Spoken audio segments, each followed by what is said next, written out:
Alors bonjour chers souscripteurs de la Nouvelle France Libre, j'espère que vous allez bien. Aujourd'hui, avec cette nouvelle semaine qui commence, je vais vous faire un point sur ce qui s'est passé au CPAC. Le CPAC, c'est cette réunion annuelle, rassemblement annuel des conservateurs américains, et qui a eu lieu donc en pleine campagne des primaires des conservateurs pour désigner leur candidat face à probablement Joe Biden, sauf surprise. Et donc l'occasion est parfaite pour faire le point sur la direction que prend le Parti conservateur américain, car les décisions qui sont prises là-bas vont avoir des répercussions partout dans le monde, et notamment en Europe, où la guerre en Ukraine fait rage.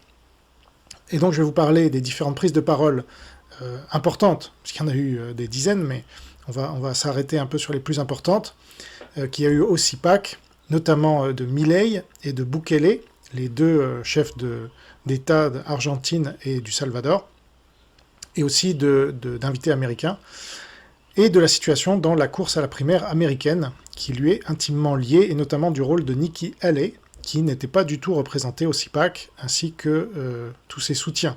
Donc là, on assiste peut-être à une scission au sein du Parti républicain, que cette troisième guerre mondiale en cours incite à faire, puisque la question de l'Ukraine était centrale et pourtant n'a pas du tout été abordée.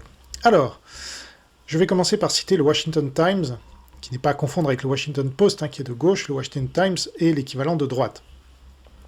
Alors voilà ce qu'il écrit. La victoire facile de l'ancien président Donald Trump aux primaires de Caroline du Sud a encore renforcé sa position de candidat prohibitif du GOP à l'élection présidentielle et a alimenté la question de savoir qui il choisira comme colistier. Les spéculations vont bon train sur la personne de M. Trump et de qui il pourrait choisir, avec des noms allant de membres du Congrès à d'anciens adversaires sur la route de la campagne. L'ex-président est toutefois resté timide quant à son choix.